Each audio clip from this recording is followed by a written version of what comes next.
정원사의 바이올린 8부작 오디오 드라마. 음악이 이어주는 가족의 사랑, 시간을 뛰어넘는 모성, 그리고 다시 찾은 행복의 이야기. 잃어버린 것들이 돌아오는 기적 같은 순간들 속에서 우리는 진정한 가족의 의미를 발견합니다. 제1화 금지된 정원. 그날 금기된 소리가 흘러나왔다. 누군가 손대선 안 되는 것을 건드렸다. 바람도 멈춘 듯한 정적 속에서 말이다. 서울 근교의 대저택. 높은 담장 너머로는 아무것도 보이지 않았다. 장명수는 철문 앞에서 가방끈을 고쳐 메었다. 정원사로 오셨군요. 가정부 박수님이 문을 열었다. 예순을 넘긴 그녀의 얼굴에는 오랜 침묵이 새겨져 있었다. 예, 장명수입니다. 명수는 고개를 숙였다. 33살의 그는 평생 흙을 만져왔다. 손은 거칠었지만 눈은 맑았다. 회장님과 사모님께서는 정원 일에 간섭하지 않으세요. 다만 수님은 말을 멈췄다. 명수는 기다렸다. 온실 쪽은 가지 마세요. 특히 사모님이 계실 때는. 저택의 정원은 넓었다. 잘 다듬어진 잔디밭과 계절마다 피는 화단들. 하지만 어딘가 쓸쓸한 기운이 흘렀다. 명수는 천천히 걸었다. 정원 끝에 낡은 온실이 보였다. 유리창은 먼지로 뿌옇고 덩굴이 벽을 타고 올라갔다. 저기는 무엇인가요? 옛날 취미로 쓰던 곳이에요. 지금은 창고죠. 수님의 목소리에 묘한 떨림이 있었다.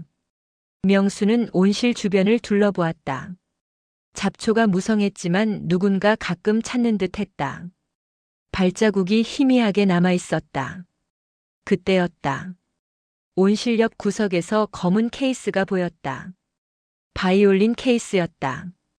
그건 명수가 다가가려 하자 수님이 급히 말렸다. 안 됩니다. 사모님이 그러셨어요. 아무도 건드리면 안 된다고.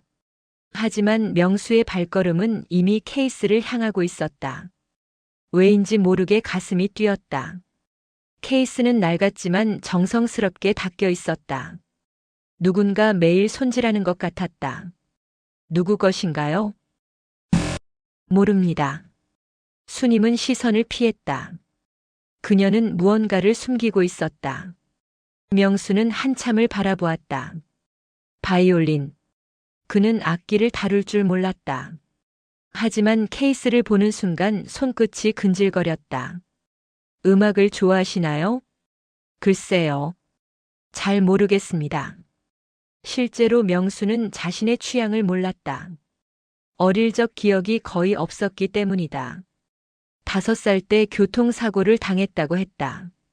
머리를 다쳐 기억을 잃었고 할머니가 키워주었다. 할머니는 왜 음악을 들려주지 않으셨을까? 명수는 가끔 궁금했다. 라디오도 없는 집에서 노래 한 번 들어본 적이 없었다. 해는 저물어 가고 있었다. 명수는 바이올린 케이스를 다시 한번 바라보았다.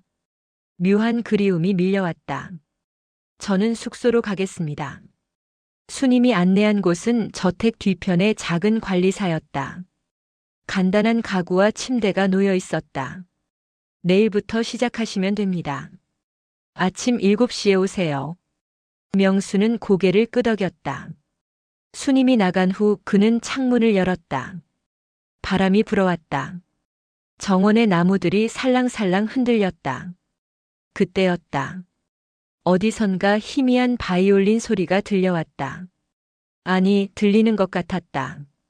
바람에 섞인 환상일지도 모르지만 명수는 귀를 기울였다. 슬픈 멜로디였다. 누군가 우는 듯한 절절한 선율이었다. 누가 연주하는 걸까? 그는 창밖을 내다보았다. 저 멀리 저택의 불빛이 몇 개 깜빡였다. 하지만 음악은 이미 멈춰 있었다. 바람 소리였나? 명수는 창문을 닫았다. 하지만 가슴속에서는 무언가 울리고 있었다. 기억할 수 없는 어떤 선율이. 그날 밤 명수는 꿈을 꾸었다. 어린아이가 바이올린을 켜는 꿈이었다. 아이의 얼굴은 보이지 않았지만 그 손길이 너무도 익숙했다.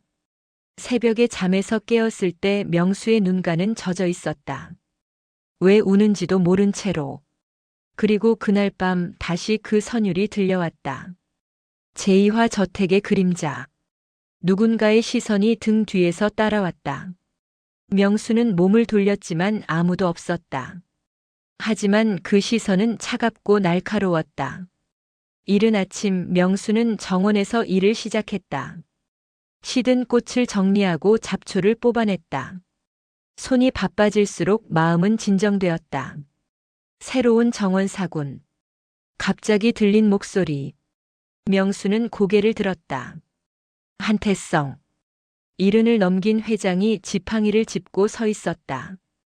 키가 크고 어깨가 넓었지만 등은 조금 굽어 있었다. 예, 장명수입니다. 명수는 급히 일어나 인사했다. 태성의 눈이 차갑게 빛났다. 날카로운 시선이 명수를 훑어보았다. 나이가 어떻게 되나? 33입니다. 가족은? 할머니 한 분뿐입니다. 태성은 잠시 말이 없었다. 그의 얼굴에 무언가 스치고 지나갔다. 슬픔인지 분노인지 알 수 없는 감정이었다. 일만 잘하면 된다. 다른 건 신경 쓰지 마라. 그렇게 말하고 태성은 돌아섰다. 걸음걸이가 무거웠다. 뒤에서 보니 더욱 쓸쓸해 보였다. 오후에는 사모님이 나타났다. 이정희. 60대 중반의 그녀는 여전히 우아했다. 하지만 눈가에 그늘이 깊었다. 안녕하세요. 정희는 소리 없이 고개만 끄덕였다. 말수가 적은 사람 같았다. 그녀는 온실 쪽으로 천천히 걸어갔다. 명수는 몰래 지켜보았다. 정희는 바이올린 케이스 앞에서 한참을 섰다. 그리고 손수건을 꺼내 케이스를 조심스럽게 닫기 시작했다. 매일 하는 일인 듯 했다. 정성스럽고 애틋한 손길이었다. 마치 살아있는 것을 어루만지듯. 저게 뭐가 그리 소중한 걸까? 명수는 궁금했다. 하지만 다가갈 수는 없었다. 정의 주변에는 보이지 않는 벽이 쳐져 있었다. 그날 오후 예상치 못한 방문객이 왔다. 아버지, 어디 계세요? 젊은 여성의 목소리였다. 명수는 작업을 멈추고 돌아보았다. 20대 후반의 여성이 정원으로 들어오고 있었다. 긴 머리를 뒤로 묶었고 검은색 원피스를 입었다. 화가의 기질이 느껴지는 예술적인 분위기였다. 수연아. 태성이 나와 딸을 맞았다. 차가웠던 얼굴에 온기가 스며들었다. 전시 준비는 잘 되어가니? 네, 정원을 배경으로 한 작품들이에요. 아버지가 허락해 주신다면. 수연의 시선이 명수에게 왔다. 그녀는 미소를 지었다. 안녕하세요. 한수연입니다. 장명수입니다. 명수는 어색하게 인사했다. 수연의 미소가 따뜻했다. 왜인지 마음이 편안해졌다. 혹시 제가 작업할 때 정원 정리를 도와주실 수 있나요? 사진 촬영도 해야 하거든요. 물론입니다. 명수는 대답했다. 태성이 미간을 찌푸렸지만 말리지는 않았다. 고마워요. 내일부터 며칠 도움이 필요할 것 같아요. 수연은 정원을 둘러보았다. 그녀의 눈에 예술가의 영감이 빛났다. 이 정원이 정말 아름다워요. 특히 저 온실 쪽은. 수연아. 태성의 목소리가 날카로웠다. 저쪽은 가지 마라. 왜요? 분위기가 정말 좋은데. 안 된다고 했다. 태성의 어조에는 거부할 수 없는 무게가 있었다. 수연은 아쉬운 표정으로 고개를 끄덕였다. 알겠어요. 하지만 명수는 보았다. 수연이 온실을 바라보는 그 시선을. 호기심과 그리움이 섞여 있었다. 저녁 무렵 수연은 명수에게 다가왔다. 혹시 저 케이스가 무엇인지 아세요? 바이올린인 것 같습니다. 누구 것일까요? 명수는 어깨를 으쓱했다. 그도 궁금했지만 알 방법이 없었다. 가끔 음악이 들리지 않나요? 수연의 질문에 명수는 깜짝 놀랐다. 들리시나요? 네, 밤에 가끔. 아주 슬픈 멜로디가요. 둘은 잠시 조용했다. 같은 것을 듣고 있었던 것이다. 언제부터인가요? 어릴 때부터요. 정확히는 20살 즈음부터. 수연은 멀리 하늘을 바라보았다. 그때 뭔가 크게 달라졌어요.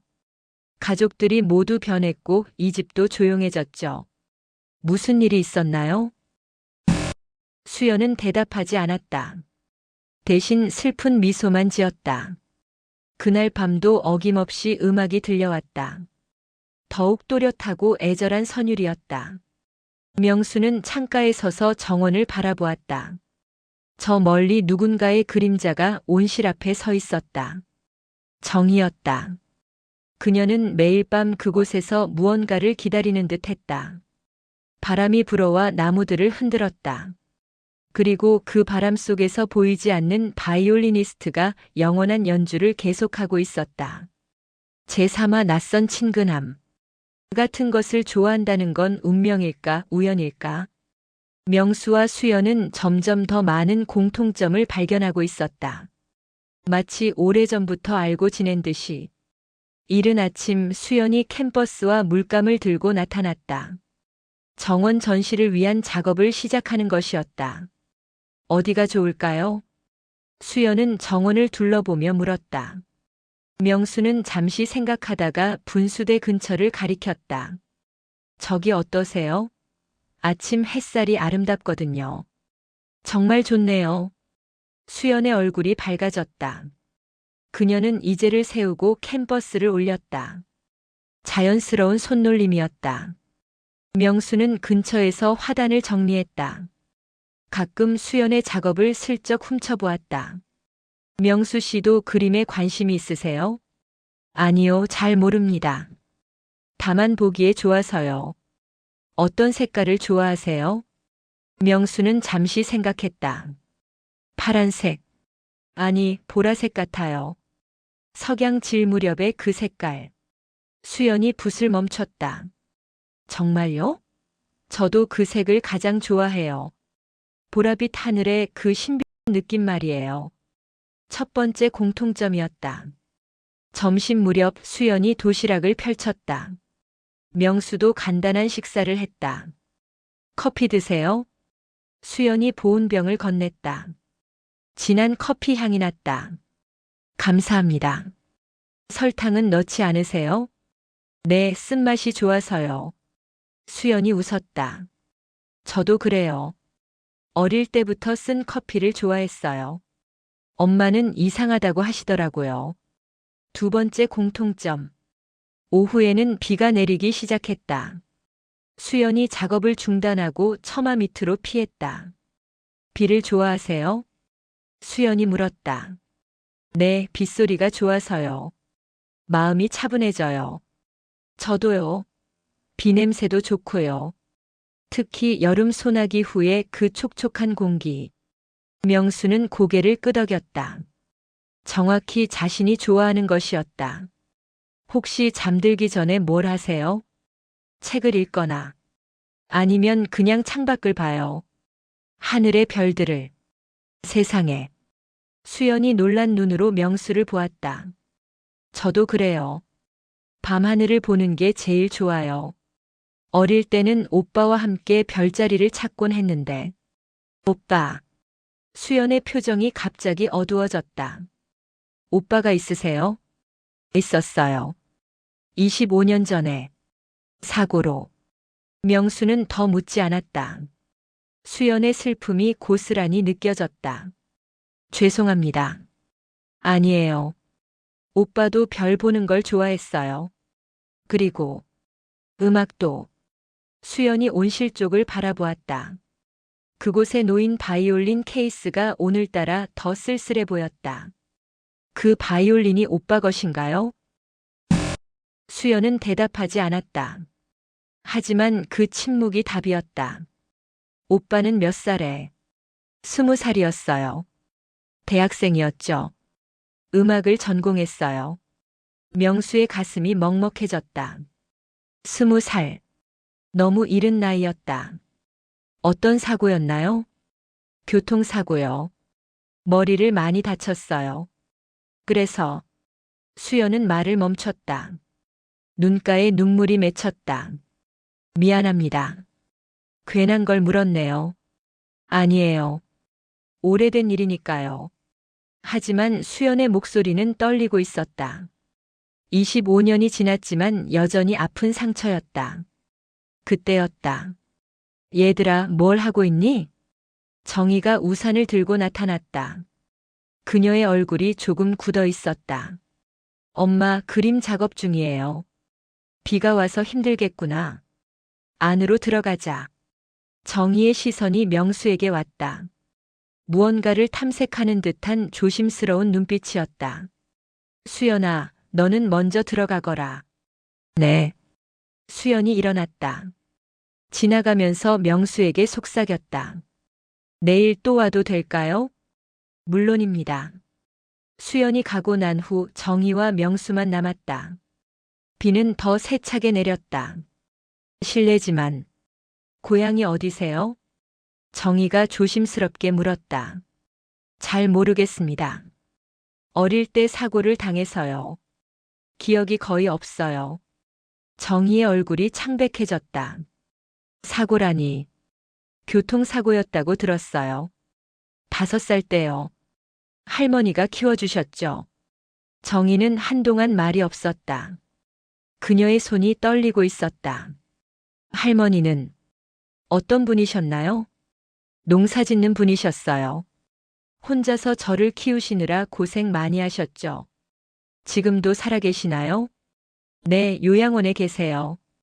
가끔 뵈러 가요. 정희는 깊은 한숨을 쉬었다. 그리고 명수를 다시 바라보았다. 이번엔 더욱 자세히 마치 무언가를 확인하듯. 혹시 음악을 좋아하세요? 갑작스러운 질문이었다. 명수는 당황했다. 잘 모르겠어요.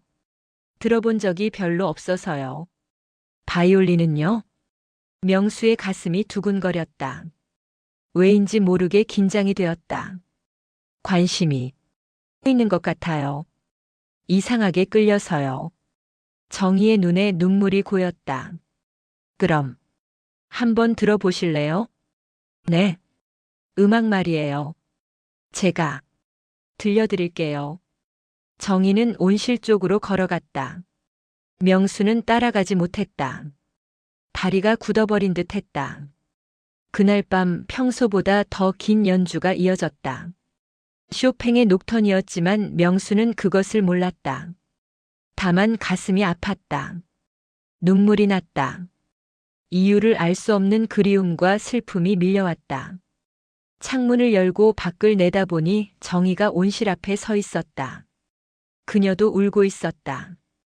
같은 음악을 듣고 같은 마음으로 우는 두 사람이었다. 제사와 금기의 연주. 손이 저절로 움직였다. 마치 25년 전 그때처럼. 명수는 자신도 모르게 금기를 깨트리고 있었다. 그날은 일요일이었다. 태성과 정희는 친척 집에 다녀온다며 외출을 했다. 수연도 전시회 준비로 화랑에 가 있었다. 저택은 조용했다. 가정부 수님도 쉬는 날이라 없었다. 정원에는 명수 혼자뿐이었다. 평소라면 숙소에서 쉬었을 것이다. 하지만 오늘은 달랐다. 무언가 그를 부르고 있었다. 온실. 그리고 그 앞에 바이올린 케이스. 명수는 천천히 다가갔다. 사방을 둘러보았지만 아무도 없었다. 이런 기회는 없을 것이다.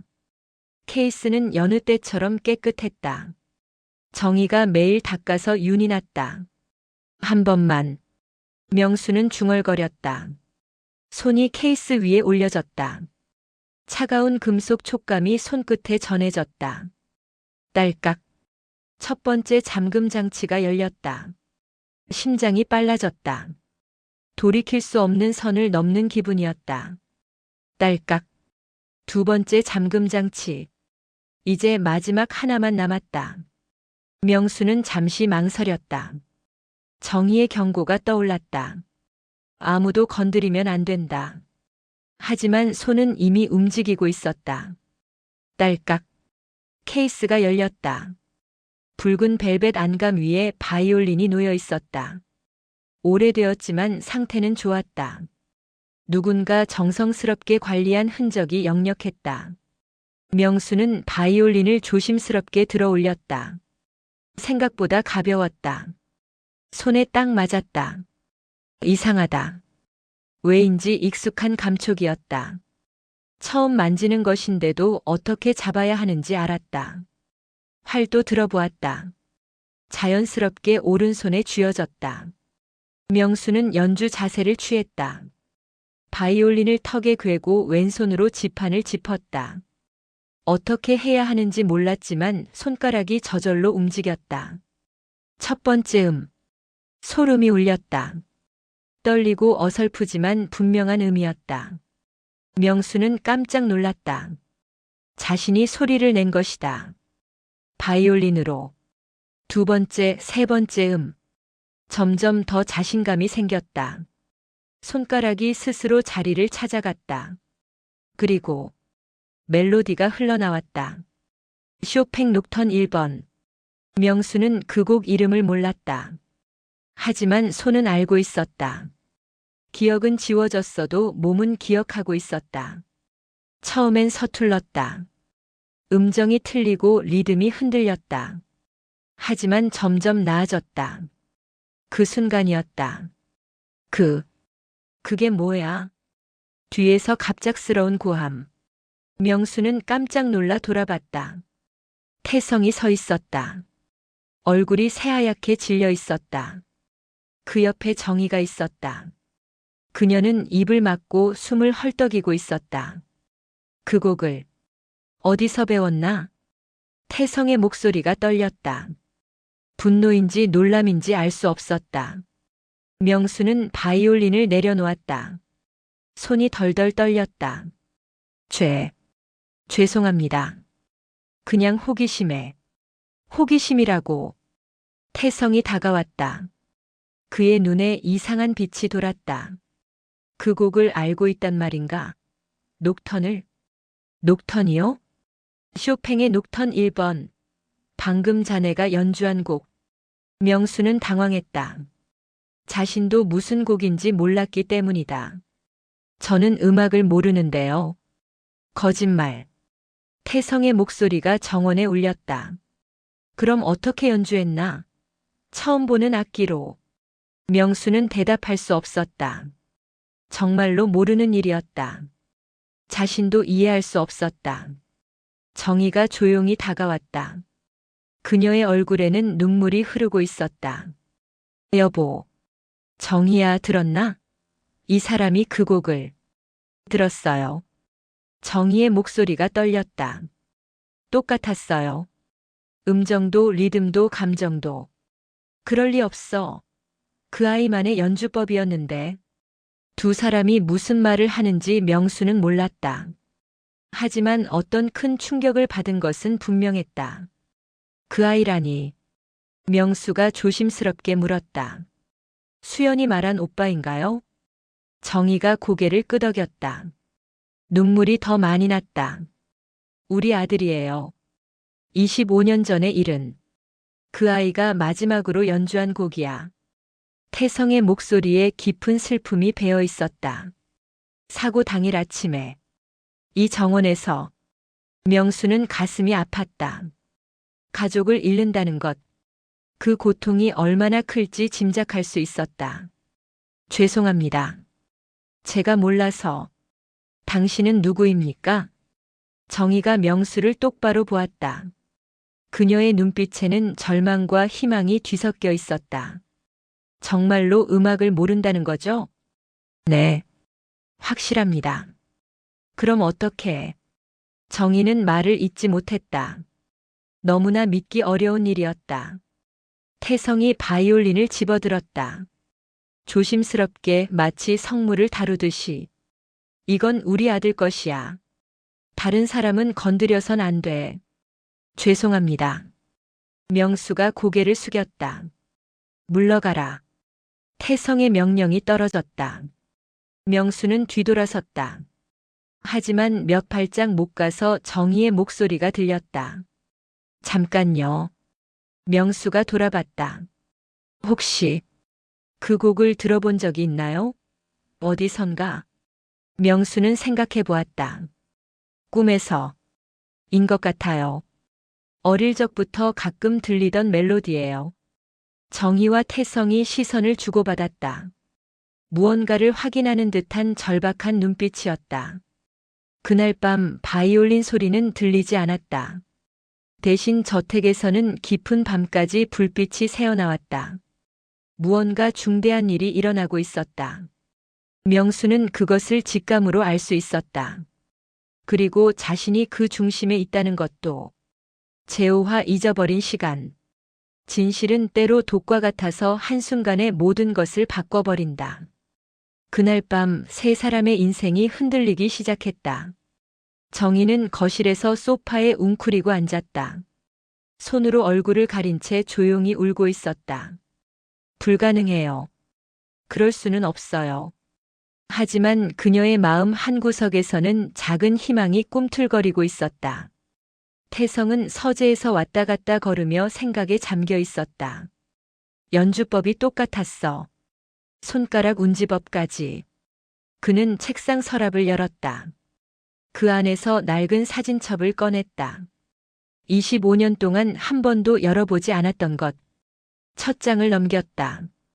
아기 사진이 나왔다. 갓 태어난 아들의 모습이었다. 작고 소중한 생명. 그 다음 페이지들. 돌잔치, 첫돌, 유치원 입학식. 5살 때의 사진에서 태성의 손이 멈췄다. 운동회 사진이었다. 아들이 달리기를 하는 모습. 밝게 웃는 얼굴. 이게 마지막이었지. 그 일주일 후 사고가 일어났다. 아이는 사라졌고 가족은 무너졌다. 태성은 페이지를 넘겼다. 사고 이후의 사진들. 수연의 성장 과정. 하지만 어딘가 빈자리가 느껴졌다. 오빠가 있어야 할 자리. 아들이 있어야 할 자리. 설마. 정말 설마. 태성은 고개를 저었다. 하지만 가슴 깊은 곳에서는 무언가 꿈틀거리고 있었다. 같은 시간 명수는 잠을 이루지 못했다. 계속해서 오늘 일이 떠올랐다. 바이올린을 잡았을 때의 감촉. 자연스럽게 나온 멜로디. 그리고 태성 부부의 충격적인 반응. 왜 내가 그 곡을 알고 있을까? 명수는 일어나 창가에 섰다. 밤하늘에 별이 떠 있었다. 어릴 적 할머니와 함께 본 별들. 할머니는 항상 조용했다. 질문을 해도 대답을 잘하지 않았다. 할머니는 뭘 숨기고 계실까? 갑자기 궁금해졌다. 자신의 출생에 대해 할머니가 말한 것들. 길에서 주워왔다. 부모는 모른다. 사고로 기억을 잃었다. 정말 그것이 전부였을까? 명수는 핸드폰을 꺼냈다. 요양원 번호를 찾았다. 하지만 이 시간엔 통화가 불가능했다. 내일 꼭 가봐야겠다고 생각했다. 다음 날 아침 저택의 분위기는 무거웠다. 태성과 정희는 식사도 거르고 방에서 나오지 않았다. 가정부 수님이 걱정스러운 표정으로 명수에게 말했다. 어젯밤 내내 이야기하시더군요. 뭔가 큰일이 난 것 같아요. 명수는 죄책감을 느꼈다. 자신 때문에 가족들이 고통받고 있었다. 제가 잘못했습니다. 무슨 일이에요? 바이올린을 만졌어요. 수님의 얼굴이 창백해졌다. 세상에. 그러시면 안 된다고 했잖아요. 죄송합니다. 사모님이 얼마나 속상해 하실까요? 그건 도련님의. 수님이 말을 멈췄다. 도련님이요? 아무것도 아니에요. 수님은 황급히 자리를 떠났다. 하지만 명수는 들었다. 도련님. 사고로 죽은 아들을 가리키는 말이었다. 오후에 수연이 왔다. 그녀도 무언가 이상함을 느낀 듯 했다. 아버지가 저를 이상하게 보세요. 계속 뭔가를 확인하려는 것 같아요. 뭘요? 모르겠어요. 제 얼굴을 자세히 보시더라고요. 그리고 어릴 때 이야기를 자꾸 물어보시고요. 수연이 명수를 바라봤다. 혹시 어제 뭔 일이 있었나요? 명수는 망설이다가 사실을 말했다. 바이올린을 만진 일, 곡을 연주한 일, 부모님의 반응까지. 수연의 얼굴이 점점 놀라워졌다. 오빠의 바이올린을? 죄송합니다. 저도 모르게. 아니에요. 그게 문제가 아니라. 수연이 명수를 다시 자세히 보았다. 정말로 그 곡을 연주하셨다고요? 처음 보는 악기로? 네. 손이 저절로. 믿을 수 없어요. 수연은 한참 말이 없었다. 그리고 갑자기 물었다. 혹시 어릴 때 사진 있으세요? 네. 5살 이전의 사진 말이에요. 명수는 고개를 저었다. 없어요. 할머니 말로는 모든 걸 잃었다고. 그때였다. 수연아. 태성의 목소리가 들렸다. 그는 급히 정원으로 나왔다. 손에는 뭔가 들고 있었다. 사진이었다. 이것 좀 봐라. 태성이 사진을 내밀었다. 5살 소년의 사진이었다. 운동회에서 찍은 것 같았다. 수연이 사진을 보더니 깜짝 놀랐다. 이거, 오빠 사진이죠? 그래. 태성의 시선이 명수에게 왔다. 그런데 말이다. 그는 명수의 얼굴과 사진을 번갈아 보았다. 너무 닮았다. 수연도 명수를 바라봤다. 그리고 사진을 다시 봤다. 정말. 그 순간 정의가 나타났다. 그녀의 손에는 작은 봉투가 들려 있었다. 여보. 응? 이걸 해봐요. 뭔데? DNA 검사요. 정의의 목소리가 떨렸다. 확실히 하고 싶어요. 이 이상한 우연들을 설명할 수 있는 방법은 그것뿐이에요. 명수는 아무 말할 수 없었다. 상황이 너무 급작스러웠다. 저는 괜찮아요. 수연이 명수의 팔을 잡았다. 우리도 확인하고 싶어요. 이 모든 우연들이 정말 우연일까? 그날 오후 4사람은 병원으로 향했다. 간단한 검사였다. 면봉으로 입 안쪽을 긁어내는 것. 결과는 일주일 후에 나옵니다. 의사의 말에 모두가 조용했다. 일주일. 그 시간이 영원처럼 길게 느껴질 것이다. 병원에서 돌아오는 길 아무도 말을 하지 않았다. 각자의 마음속에는 기대와 두려움이 뒤섞여 있었다. 만약 정말이라면, 만약 명수가 잃어버린 아들이라면, 그날 밤 저택에는 깊은 정적이 흘렀다. 바이올린 소리도 들리지 않았다. 모든 것이 멈춰 있었다.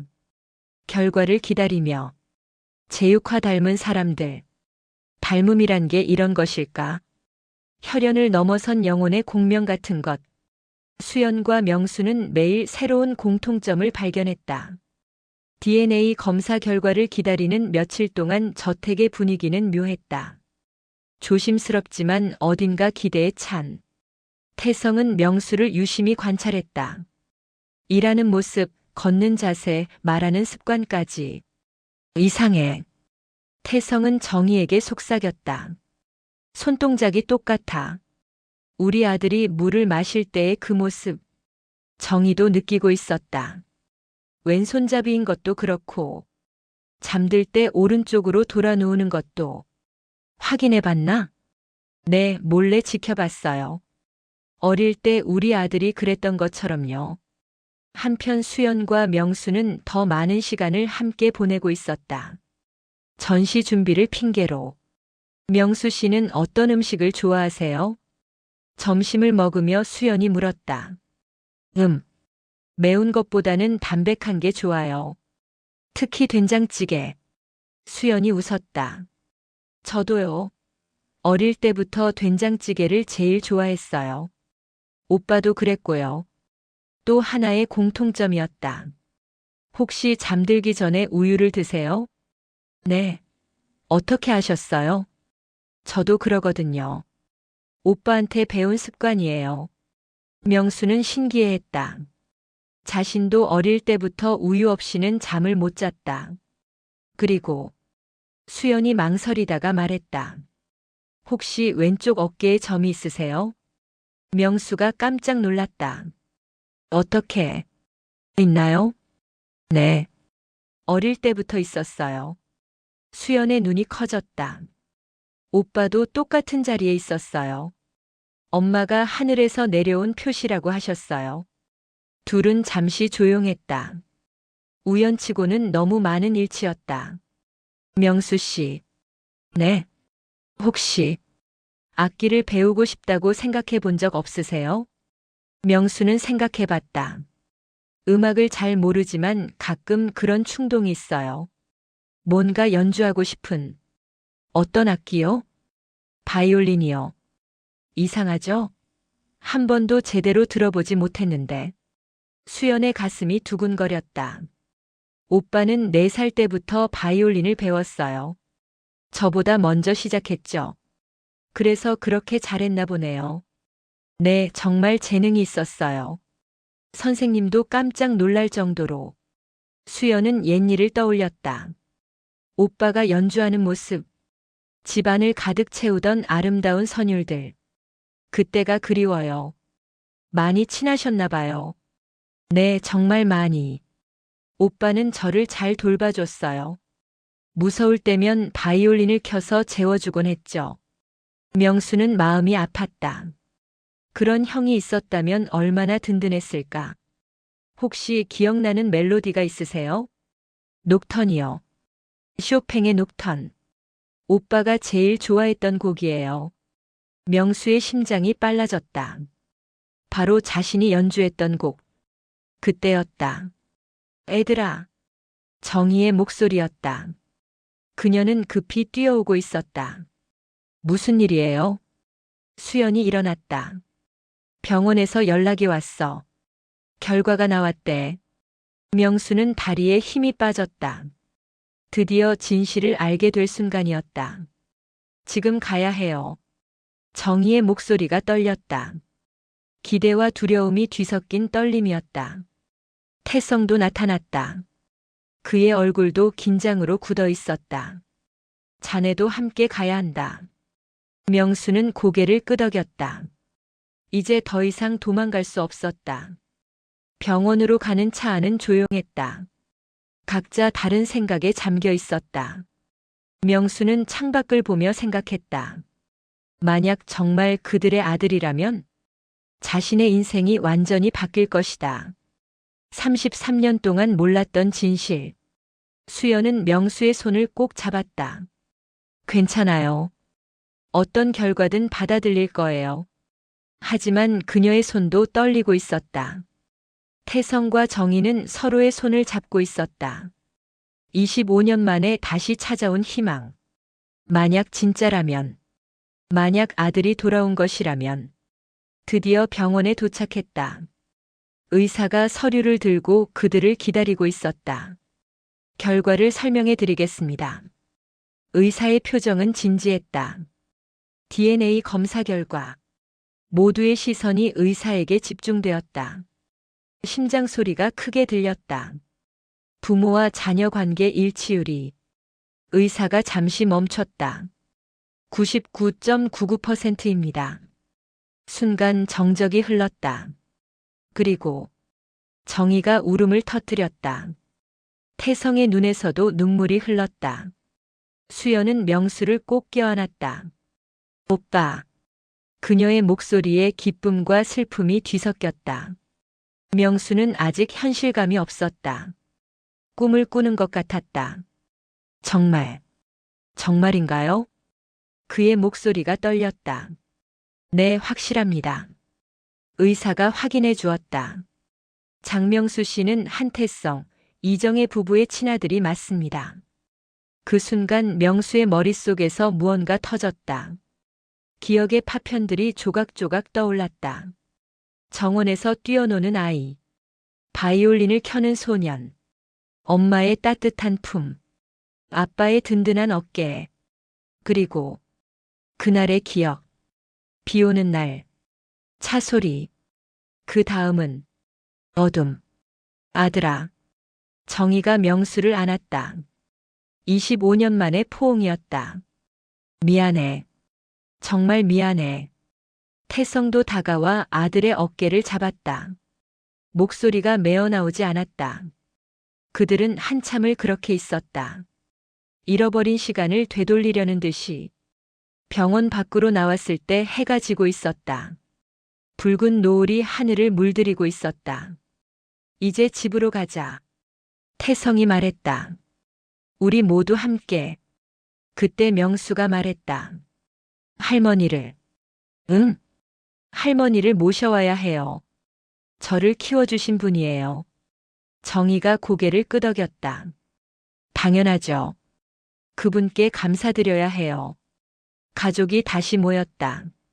비록 늦었지만 다시 시작할 수 있었다. 그날 밤은 아무도 잠들지 못했다. 너무 많은 이야기가 쏟아졌기 때문이다. 25년의 공백을 채우기에는 한밤이 부족했다. 하지만 시작이었다. 새로운 시작의 밤이었다. 제7화 99.99%의 진실. 진실은 무겁다. 기쁨과 슬픔을 동시에 안고 25년의 세월을 무너뜨리고 다시 세운다. 그들에게 주어진 것은 두 번째 기회였다. 요양원으로 가는 길. 명수는 떨리는 마음으로 차 안에 앉아 있었다. 할머니께 어떻게 말해야 할까? 김 할머니께서 많이 놀라실 것 같아. 정희가 걱정스럽게 말했다. 괜찮을 거야. 태성이 대답했다. 하지만 그의 목소리에도 긴장이 배어 있었다. 할머니는 어떤 분이세요? 수연이 물었다. 명수는 잠시 생각했다. 과묵하세요. 제게 많은 걸 안 물어보시고 그냥 묵묵히 키워주셨어요. 그럴만하지. 태성이 중얼거렸다. 갑자기 5살짜리 아이를 맡게 되셨으니까. 요양원에 도착했다. 작은 규모였지만 깔끔하게 정리되어 있었다. 김인순 할머니 면회 왔습니다. 간병사가 안내했다. 할머니는 로비의 소파에 앉아 계셨다. 80 넘은 나이지만 정신은 또렷하셨다. 명수를 보자 미소를 지으셨다. 왔구나. 할머니. 명수가 다가갔다. 그 뒤로 태성 가족이 따라왔다. 할머니의 시선이 그들에게 머물렀다. 특히 정희를 보며 오랫동안 바라보셨다. 할머니, 이분들은. 명수가 말을 시작하려 하자 할머니가 손을 들어 말렸다. 안다. 짧은 한마디였다. 하지만 그 안에는 깊은 의미가 담겨 있었다. 알고 계신다고요? 태성이 놀랐다. 할머니는 천천히 고개를 끄덕였다. 기다리고 있었다. 언젠가는 올 줄 알았어. 정희의 눈에 눈물이 맺혔다. 그럼 우리 아들이라는 걸 처음부터 알았지.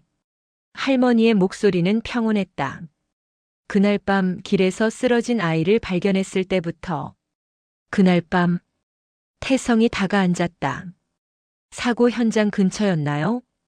할머니는 고개를 끄덕였다. 병원에서 데려가려고 했지. 하지만 아이가 기억을 잃었더구나. 가족도 찾을 수 없고. 왜 저희에게 연락하지 않으셨어요?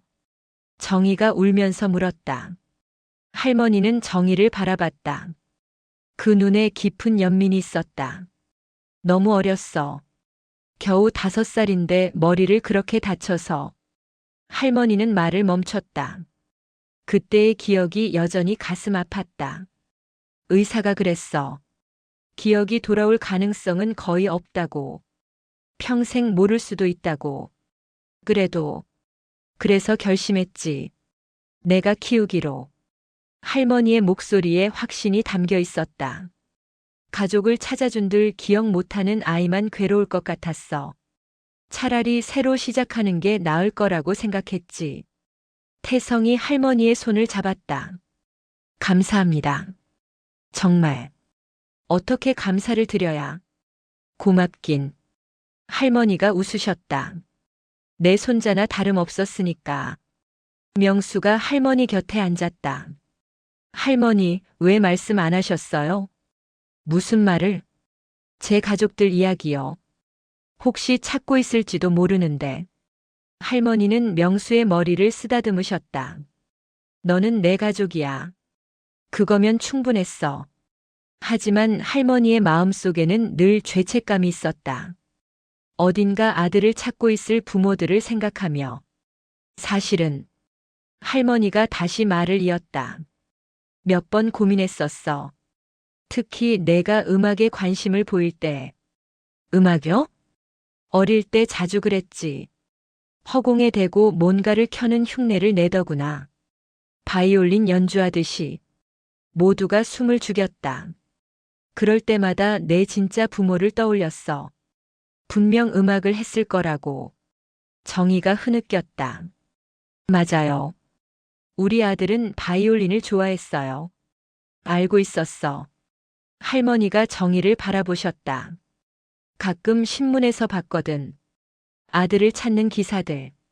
한태성 회장 아들 실종. 그런 기사들. 태성이 깜짝 놀랐다. 그럼. 응, 알았어. 너희 아들이 우리 명수라는 걸.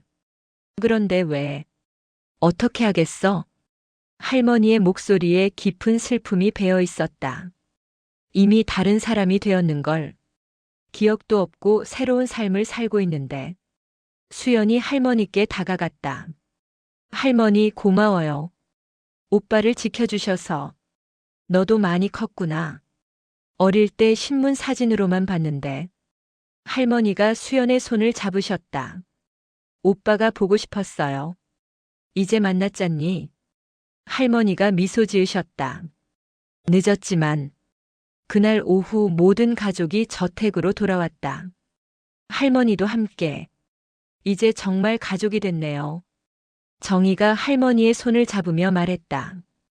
명수를 키워주신 것 평생 잊지 않을게요. 뭘 그런 말을. 할머니가 손을 저으셨다.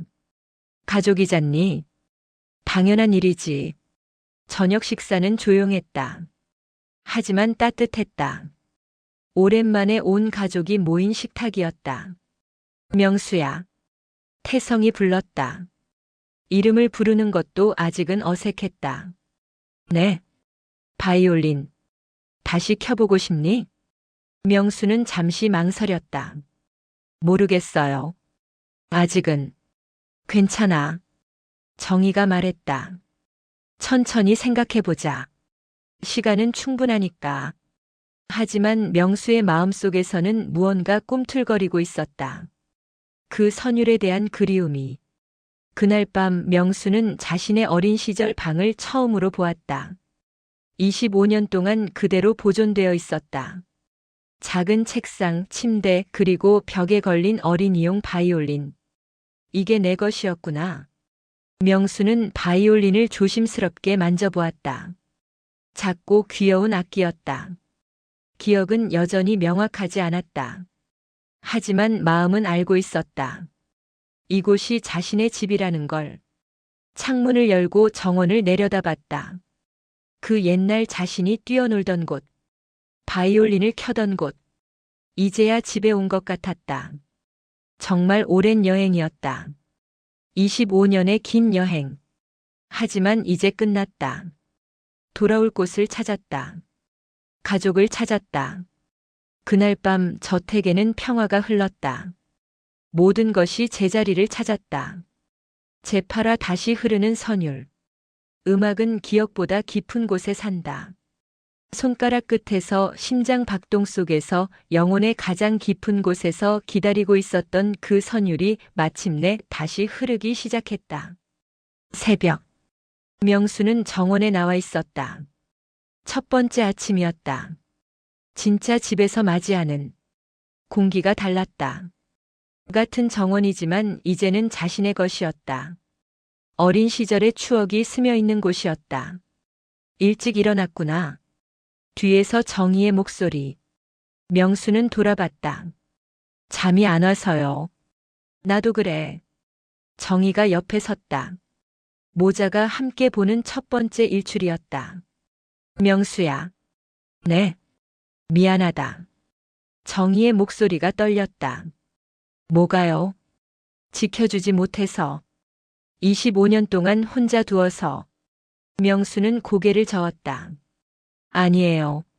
할머니가 잘 키워주셨어요. 그분 덕분에 여기까지 올 수 있었죠. 정희의 눈에 눈물이 맺혔다. 고마운 분이야. 정말로. 둘은 잠시 조용히 해돋이를 바라봤다. 붉은 해가 서서히 하늘을 밝혔다.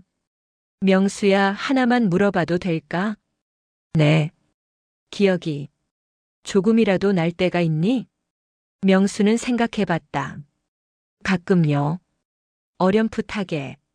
누군가 안아주던 느낌이나 따뜻한 목소리 같은 것들. 그게 나였으면 좋겠다.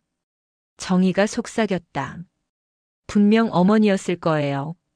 명수가 미소 지었다. 그때 할머니가 나타났다. 일찍 일어나신 모습이었다. 벌써 일어나셨네요. 나이 들면 잠이 없더구나. 할머니가 웃으셨다. 정희야, 고맙다. 며느리가 돼주어서. 무슨 말씀을. 내 아들 키워준 고마운 사람 아니냐. 할머니의 말에 정희가 울컥했다. 할머니. 이제부터는 우리가 가족이다. 명수를 중심으로 해서. 오전에 태성이 나타났다. 손에는 오래된 상자를 들고 있었다. 명수야, 이거. 상자를 열자 여러 가지 물건들이 나왔다. 어린이용 악보들, 연주복, 그리고 작은 메달들. 내가 받은 상들이야. 어릴 때 콩쿠르에서. 명수는 메달들을 만져봤다. 주니어 바이올린 콩쿠르 1등 영재 음악 발표회 대상. 제가 이런 걸 받았나요? 응, 재능이 뛰어났어. 선생님도 깜짝 놀랄 정도로. 태성의 목소리에 자부심이 배어 있었다. 그때는 정말 음악가가 되고 싶어 했지. 매일 몇 시간씩 연습하고. 명수는 악보를 펼쳐봤다. 음표들이 낯설었지만 왜인지 친숙했다. 지금도 할 수 있을까요? 해보자. 태성이 말했다. 천천히, 조급해하지 말고. 점심 무렵 수연이 큰 소포를 들고 왔다. 뭐야? 선물이에요. 수연이 환하게 웃었다. 오빠를 위한. 소포를 열자 새 바이올린이 나왔다. 성인용이었다. 세상에. 명수는 숨이 막혔다. 어떻게? 제가 골랐어요. 오빠 손 크기에 맞게. 수연이 설명했다. 이제 다시 시작해봐요. 우리가 다 도와줄게요. 오후 내내 명수는 바이올린을 만졌다. 소리를 내보고 자세를 익혔다. 처음에는 서툴렀다. 25년의 공백이 쉽게 메워지지 않았다. 하지만 점점 나아졌다. 몸이 기억하기 시작했다. 그래, 그거야. 태성이 소리쳤다. 그 자세가 맞아. 정희와 할머니 수연도 박수를 쳤다. 조금만 더. 격려가 이어졌다. 해가 질 무렵 마침내 그 순간이 왔다. 명수는 바이올린을 들었다. 온 가족이 정원에 모여 있었다. 무슨 곡을 할까요? 녹턴. 정희가 답했다. 쇼팽의 녹턴. 내가 제일 좋아했던 곡. 명수는 눈을 감았다. 깊이 숨을 쉬었다. 그리고 활을 올렸다. 첫 음이 울렸다. 맑고 순수한 소리였다. 25년의 세월을 뛰어넘어 다시 흐르는 선율. 두 번째, 세 번째 음. 점점 더 자신감이 생겼다. 그리고 멜로디가 완성되었다. 쇼팽의 녹턴. 슬프지만 아름다운 그 곡이 정원을 가득 채웠다. 정희가 울었다. 태성도 눈물을 닦았다. 수연은 조용히 미소 지었다. 할머니는 고개를 끄덕이셨다. 음악은 계속 흘렸다. 과거와 현재를 이어주는 사랑의 다리처럼. 연주가 끝났을 때 정적이 흘렀다. 깊고 따뜻한 정적이었다. 아름다워. 수연이 속삭였다. 정말 아름다워. 우리 아들이야. 태성이 자랑스럽게 말했다. 역시 우리 아들이야. 그날 저녁 온 가족이 모여 식사를 했다. 진짜 가족의 식사였다. 웃음과 대화가 넘쳤다. 내일부터 뭘 할까? 태성이 물었다. 음악 레슨을 받아볼까요? 명수가 답했다. 다시 제대로 배우고 싶어요. 좋아. 수연이 손뼉을 쳤다. 저도 그림을 가르쳐 드릴게요. 오빠는 예술적 재능이 많았거든요. 할머니가 웃으셨다. 이제야 제대로 된 가족 같구나. 정희가 할머니의 손을 잡았다. 앞으로 쭉 함께 해요. 우리 모두. 그날 밤 명수는 창가에 섰다. 손에는 바이올린을 들고 별이 떠 있었다. 어릴 적 올려다봤던 그 별들이 이제야 집에 왔다. 명수는 중얼거렸다. 그리고 다시 연주를 시작했다. 조용하고 부드럽게 밤 공기를 타고 선율이 퍼져나갔다. 잃어버린 시간들을 위로하고 새로운 시작을 축복하는 따뜻한 음악이었다. 정원의 꽃들이 음악에 맞춰 흔들렸다. 바람도 함께 춤을 추는 것 같았다. 저택의 불빛이 온화하게 빛났다. 그 안에서 가족들이 행복한 꿈을 꾸고 있었다. 25년 만에 모든 것이 제자리를 찾았다. 잃어버린 아들이 돌아왔고 사랑이 다시 흘렀고 음악이 되살아났다. 정원사의 바이올린. 그것은 단순한 악기가 아니었다. 가족을 이어주는 마법이었고 사랑을 부르는 주문이었으며 기적을 만드는 열쇠였다. 선율은 밤새도록 이어졌다. 아침이 올 때까지 사랑의 노래를 부르며 그리고 새로운 하루가 시작되었다. 진짜 가족으로 사는 첫 번째 하루가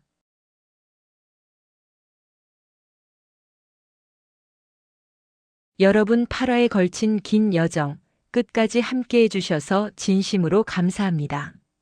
명수와 가족들이 다시 만나는 순간 저도 모르게 울컥했답니다. 혹시 여러분도 그러셨나요? 인생을 살다 보면 잃어버린 것들이 참 많지요. 사람도 기억도 꿈도. 하지만 이 이야기처럼 포기하지 않는다면 언젠가는 다시 찾을 수 있다는 희망을 전해드리고 싶었습니다. 음악이 그랬듯이 사랑은 절대 사라지지 않으니까요. 댓글로 어떤 장면이 가장 기억에 남으시는지 들려주세요. 혹시 비슷한 경험이 있으시거나 가족과의 소중한 추억이 있다면 나눠주시면 더욱 감사하겠습니다.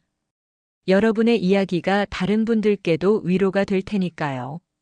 좋아요 한 번씩 눌러주시고 구독도 잊지 마세요.